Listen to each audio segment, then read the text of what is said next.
Oke sobat, kali ini kita akan melihat dan mendengar langsung ya cerita dua kepala keluarga yang tinggal di bantaran Sungai Ciraden, Kampung Sumur, RT 4 RW 5, Desa Mekarsari, Kabupaten Cianjur. Kita lagi menuju gubuk ya yang berada di bantaran sungai tersebut. Ini pesawahan yang persis ada di depan gubuk dua kepala keluarga tersebut.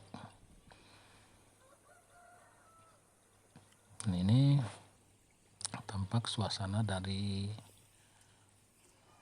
luar ya, dari luar. Ini gubuknya sangat memprihatinkan jika atau membahayakan jika terjadi airnya meluap. Tampak yang rumah pertama ini adalah rumahnya Ratna Suminar. Dia tengah sibuk menjemur pakaian setelah mencuci bajunya. Dan ini adalah Ranti, usianya kurang lebih 5 atau 6 tahun. Ini anaknya Pak Yudi Hilman. Dia sedang bermain kesaungan kalau bahasa Sundanya mah, di tengah sawah yang siap panen. Nuju main naon nih? Anyang-anyangan? Anyang-anyangan naon? Sasaungan. Sareng saha? Saha namina? Ranti. Tos sekolah teh Can? Pada sekolah Kacan sekolah. Sabaraha usiana? Tos bade sekolah TK SD? SD.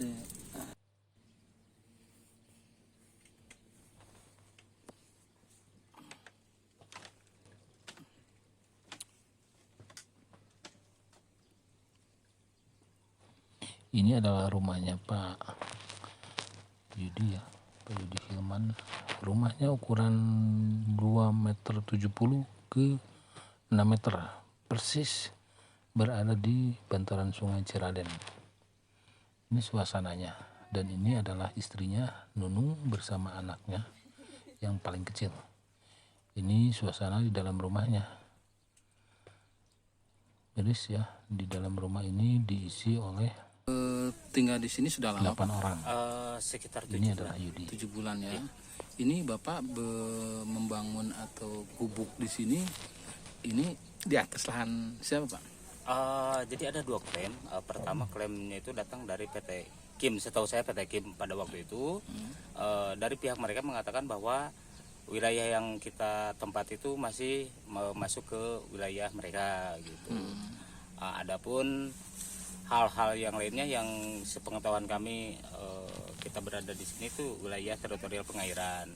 Dan secara apa ya istilahnya, kita pun mengajukan perizinan itu ke pengairan gitu. Dan alhamdulillah dari pengairan menyampaikan bahwa silahkan ditempati, tetapi pertama ada beberapa syarat yang disampaikan. Pertama, tidak boleh kelihatan kumuh. Kedua, meskipun kita berada di bantaran kali, mohon diusahakan agar tidak buang sampah ke kali. Dan regulasi itu kita terapkan gitu. Untuk selebihnya mengenai PT Kim, kita hanya berbicara secara face to face, itu pun bukan dengan pihak manajemen, tapi dengan pihak security. Pak, sebelum di sini Bapak punya rumah sebelumnya atau gimana? Belum ya, ngontrak. Jadi ini istilahnya rumah pertama Bapak lah. Ya, betul. Oke, perasaannya gimana Pak tinggal di bantaran sungai dengan kondisi rumahnya yang seperti ini gimana Pak? Ya, sebetulnya perasaan sukacita itu ada. Pertama, kita istilahnya punya tempat naungan sendirilah, dalam artian kita tidak memikirkan kontrakan per bulan seperti itu. Nah dukanya pun kita sebetulnya khawatir juga, takut-takut ada air air Meluap ya. air meluap seperti itu kan, istilahnya riskan juga lah gitu, riskan juga. Dengan ukuran berapa nih Pak?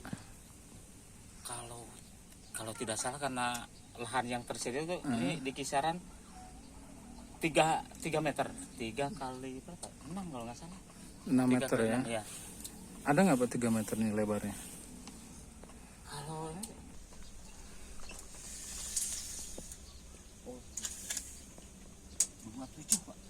2 meter 70 70 ya. Artinya kurang dari 3 meter Pak ya. kurang dari 3 meter. Kalau untuk panjangnya sendiri Pak, jadi luas rumah Bapak itu dengan lebarnya 2 meter 70 ya. Ya. Panjangnya 6 meter. Ini sekarang ini dihuni berapa orang Pak? Saya, istri, anak, 5 orang ya, apa? 5 apa 7 Pak? 7 orang. 7 orang. Ya, betul. Setiap malamnya dihuni oleh 7 Ya, orang. 7 orang, 7 orang. Terus gimana Pak? Tidurnya sendiri gimana? Yang 2 di atas, kita berlima di kamar. Berdempet-dempetan lah. Iya. Kalau kondisi hujan gimana Pak? Kalau hujan, alhamdulillah. Iris dikit-dikit. Aktivitas Bapak keseharian sebagai apa? Buruh harian lepas. Buruh harian lepas, kerja sebagai apa Pak harian lepasnya? Las. Pengelas ya. Oke. Berapa gajinya Pak? Yang saat ini 100.000. Mencukupi nggak kira-kira? Kita cukup-cukupin aja Pak. Untuk 7 apa nah bukan 7 ya 6 ya, Ya, untuk 6, betul, menghidupi orang Ah, 1 istri dan 5 anak. 5 anak ya, 5 anak. Pak, ada nggak apa harapan Bapak yang mau disampaikan ke pemerintah Kabupaten Cianjur khususnya? Apaan? Jadi harapan kami kepada pemerintah Kabupaten Cianjur yaitu mungkin kalau mengenai bantuan yang saat ini sebetulnya kita berharap sih kepada pemerintah, baik itu pemerintah daerah, pemerintah desa, agar lebih selektif lagi. Kenapa gitu? Karena menurut sepengetahuan kami, bantuan-bantuan yang diberikan itu salah sasaran. Tidak tepat sasaran. Iya, tidak tepat sasaran. Karena yang kita lihat aja BLT. Terkadang kita ingin bertanya juga sama pemerintah, sejauh mana penilaian pemerintah tentang batas kemiskinan. Kenapa? Karena kan yang jadi tujuan utama itu masyarakat miskin. Nah, sementara yang kita lihat, coba Bapak-bapak kalau misalkan dalam pembagian BLTDD ataupun di kantor pos, apakah itu termasuk kategori miskin? Mereka bawa motor. Lihat aja lah, jangankan motor. Untuk alat komunikasi aja udah nilainya sekian juta gitu. Jutaan ya. Iya. Apalagi mohon maaf, ada yang pakai perhiasan, terus apalah gitu. Jadi kita berharap pemerintah itu lebih selektif lagi. Nah, di sini yang kita ketahui bahwa data-data yang ada di pemerintah sekarang itu, apakah ini data terbaru yang dibarukan atau data yang masih lama seperti ya lama gitu. Kalau dari pemerintahan desa sendiri gimana Pak? Ada nggak? Pemerintahan desa saat ini belum, bahkan sampai hari ini pun saya belum pernah ketemu sama yang namanya Kepala Desa Mekarsari, Bapak Ujang. Kita hanya ketemu 1 kali pada saat ini pemasangan lampu, dan itu pun hanya tidak ada pembicaraan apa-apa gitu. Selebihnya sampai hari ini, detik ini, saya belum pernah ketemu dengan yang namanya Bapak Ujang. Belum pernah dia menengok atau melihat-lihat warganya seperti apa belum ya? Belum. Untuk saya pribadi dalam artian kita yang hidup di bantaran kali ini gitu, belum. Harapannya gimana? Harapannya untuk kepala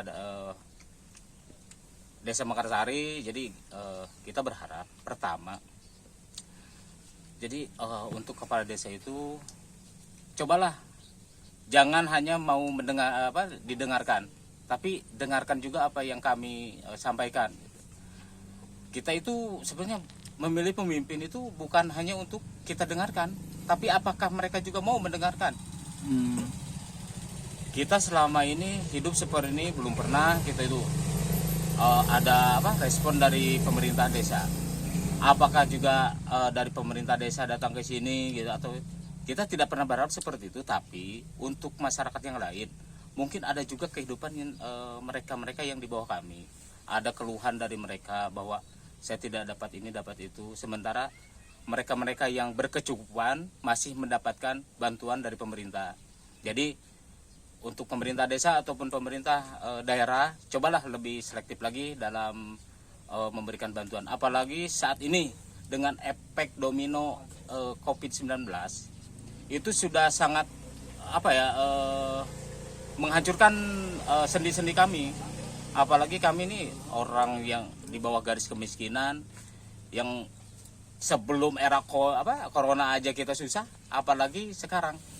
Ditambah dengan era corona seperti ini. 5 orang anak ya? Iya. Itu mereka yang ada yang sekolah? Ada Pak, kebetulan yang 2 mau masuk SMP, yang satu ini putri kami ini mau masuk SD gitu. Yang satu SMP kelas 3, yang satu lagi kelas 3 SD. Artinya butuh banyak pengeluaran ya untuk anak sekolah itu. Sebetulnya seperti itu. Bisa disebutkan satu-satu Pak, anak pertama namanya siapa? Dani. Itu kelas dia 3. kelas 3 SMP. Kelas 3 SMP di MTSM Sulum. Oke, yang kedua? Yang kedua tuh Ali ya. Ali. Dia sekolah kelas berapa? Mau masuk ke ke MTS Al Kausar SMP. Ya. Ke yang ketiga? Andika SMP juga. Terus yang ketiga Dapa kelas 3 SD. Ini Ranti yang kelima mau masuk. Masuk. Oh, 6 berarti ya? 6 ini. 6 itu berapa namanya siapa? Atipa. Berarti ada 6 anak. Nah, iya 6 anak. Berarti 8 orang dong, Di Bapak? rumah 8, Pak. Oh, berarti 8 orang. Sama ini anaknya bapaknya. Berarti Saya tinggal bawa 5. Saya 2. tinggal di sini semua? Oh, enggak. enggak. Ada yang udah menikah, ada yang ikut ke bapaknya gitu. Oke, siap. Yudi Hilmansah ya. Usia Bapak berapa? 39. 39 tahun ya. Nomor induk keluarga 320 301 12 08 82 0002. Oke. Kalau ibu nih. Ibu namanya siapa? Nunung. Ibu Nunung ya? Ya. Oke. Ibu Nunung usianya berapa? 37. Gimana Bu perasaannya tinggal sama suami yang sekarang? Ya, sama-sama aja. Samanya gimana Bu? Nggak ada perbandingan, nggak ada bedanya, Pak. Ya maksudnya kan yang sekarang kan apakah lebih memperhatikan ibunya dan anak-anak atau bagaimana? Ya, kalau dari itu mah sama, Pak. Cuma yang terbuka dia gitu. Yang sekarang Bapaknya. ya. Oke. Semoga sehat selalu Bu ya. Amin. Bu Cucun Suryani Sebagai sekretaris RT. Itu yang jadi RT kan suami, cuma saya membantu sebagai sekretaris. di KRT berapa Bu? RT 4 RW 5 Desa? Desa Mekarsari, Kecamatan Cianjur. Oke. Bu, melihat kondisi bangunan yang menurut Ibu tadi bilang kan itu tidak ada izin ke Ibu ya. Kondisi ataupun situasinya dengan dilihat dari sosialnya sendiri ini seperti apa Bu? Sebenarnya itu kondisinya tidak layak dan kumuh, dan saya tuh sudah menyarankan jangan mendirikan bangunan di situ karena suatu saat ada banjir atau apa ya, takut kan seperti itu ya. Tapi karena mereka kadang izinnya itu memberitahukannya itu sesudah bangunannya itu sudah jadi baru bilang gitu. Oke. Baru dan kita juga lihat karena meminta izin mereka, tetapi kami tidak memberikan izin. Oke. Alasan mereka membangun di situ kan karena kalau kontrak itu akan lebih membebani gitu kan. Nah, mereka melihat lahan yang ada di situ terus meminta izin terhadap pihak perairan ya. Dan diberikan izin lalu membangun sebuah gubuk. Nah, kalau menurut Ibu sendiri gimana dengan kondisi seperti itu? Ya, di situasi ekonomi seperti ini memang tidak bisa menafikan ya.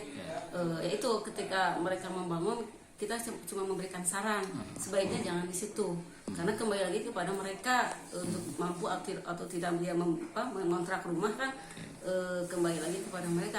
Kami pun, saya pun secara pribadi tidak bisa membantu secara finansial, cuma menyarankan saja dan miris sebenarnya, memang saya juga miris lihatnya, jangan di situ, kalau nanti air meluap bagaimana gitu. Tapi kalau yang dilihat dari runut keluarga mereka itu memang dari dulu memang penghasilannya yaitu masih di jalanan gitu. Oke, kalau mau yang ibu tahu nih, kalau yang ibu tahu mereka itu bekerja sebagai apa sih Bu? Kalau anak pemulung, kalau istrinya dulu suka ngamen. Ya, istrinya siapa Bu? Bu Nunung itu kan, Bu Nunung suka ngamen, kadang bawa anak, kadang mengemis, kadang pemulung juga anak-anaknya. Gitu. Artinya tidak punya penghasilan tetap mereka. Iya. Tapi kembali lagi kalau saya perhatikan kembali lagi pada pola hidup mereka. Kadang mereka itu secara finansial lebih cukup daripada yang benar-benar penghasilan itu kadang bisa besar gitu, lebih dari yang kerja biasa. Kini kembali lagi kepada mereka memanage keuangan mereka sebenarnya. Kira-kira langkah apa nih Bu yang akan diambil? Mungkin Ibu nanti koordinasi dengan pemerintah desa untuk itu. Karena mereka itu termasuk salah satu penerima bantuan sosial ya, yang PKH, dua-duanya juga PKH. Saya inginnya dari dinas sosial seperti pendamping PKH itu lebih mengarahkan mereka itu lebih mandirinya itu. Minimal dari dia asalnya anak jalanan atau apa bisa lebih lebih mandiri lah, lebih bisa memahami kembali lagi kepada bukan gaya hidup, pola asuh dulu gitu merekanya, karena mereka juga orang tuanya dulunya gitu sama kalau anak pengemis dan gepeng gitu. Nama lengkap? Tuti Mutiara, Jabatan di pemerintah desa? Sekretaris Desa. Bu, tanggapan Ibu sendiri nih kaitan dengan adanya 2 rumah atau 2 gubuk yang saat ini berdiri di bantaran Sungai Ciraden ya. Menurut Ibu sendiri gimana Bu tanggapannya? Ibu memang baru kali ini tahu, kali Pak, kalau yang ada ke belakangnya belum tahu, hanya melihat daripada wilayah kelihatannya itu RT 4, dikira saya RT 4 RW 5, ternyata di RT 1. Saya baru tahu sekarang. Tapi kalau mendengar mah yang keluarga yang itu yang dibawa ke Bandung. Bukan. Kalau menurut Ibu gimana Bu? Mereka berharap bukan meminta bantuan, akan tetapi berharap bantuan-bantuan itu supaya lebih tepat sasaran gitu, karena di antara mereka itu mengeluhkan lebih ke yang mampu ketimbang yang tidak mampu untuk mendapatkan bantuan. Itu anggapan mereka. Menurut Ibu gimana? Menurut pihak desa barangkali itu adalah bantuan-bantuan yang disalurkan dari pemerintah melalui desa itu adalah dari laporan para ketua RT juga. Karena kami kan tidak langsung ke lapangan, tapi kami pemerintah desa menerima laporan dari pada RT-RT tersebut yang mana layak ataupun yang tidak layak. Dengan kondisi gubuk yang ditempati sekarang kan ada 2 rumah. Kira-kira ada nggak perhatian khusus nanti ke depannya nih dari pemerintah desa seperti apa? Kalau sekarang asalnya tidak tahu menjadi tahu, hari ini barangkali insya Allah mau survei ke lapangan, mau kita lihat nanti ke lapangan apa yang tadi dikeluhkan seperti bantuan-bantuannya dicabut, barangkali nanti juga akan dijelaskan kepada mereka, lalu semoga ada lagi bantuan-bantuan lain untuk selanjutnya, karena kami juga barangkali menunggu bantuan-bantuan dari pemerintah pusat ataupun dari kabupaten.